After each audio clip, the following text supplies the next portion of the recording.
Today I'm going to talk about my almost 30 by 15 tent that I'm going to keep to, until I get some kind of structure down here. I'm going to keep my tools in here, like, tractor, implements, and whatnot. Quickly talking about it, this is from Tractor Supply.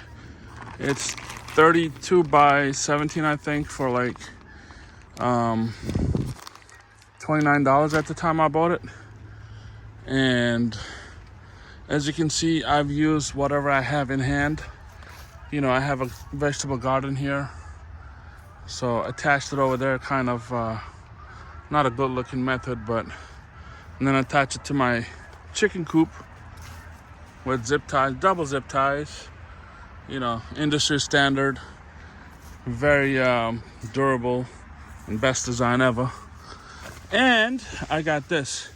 From one end to the other end, I roll down this rope, and this attaches to the tall tree up there.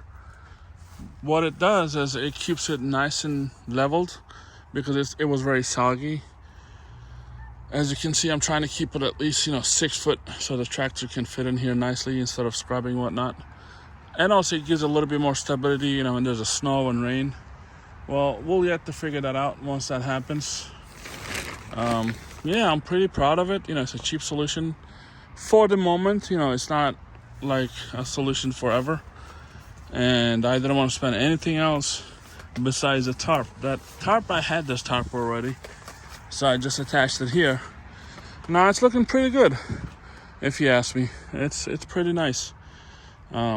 Let's see how it holds up with the rains and everything else. So far so good.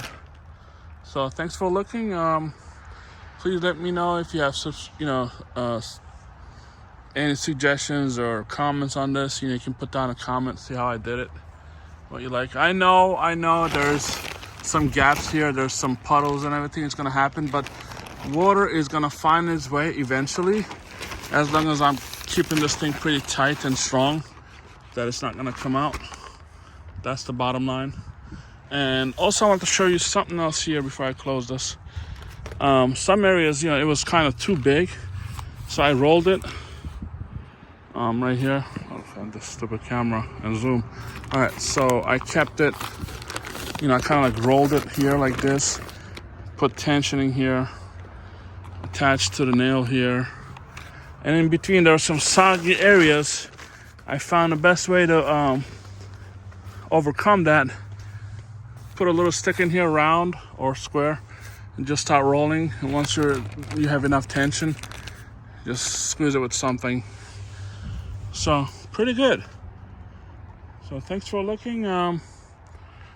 Please like and subscribe, and I'm gonna update all kinds of stuff here once I keep moving on and doing different projects once I have time. Thanks, and have a good day.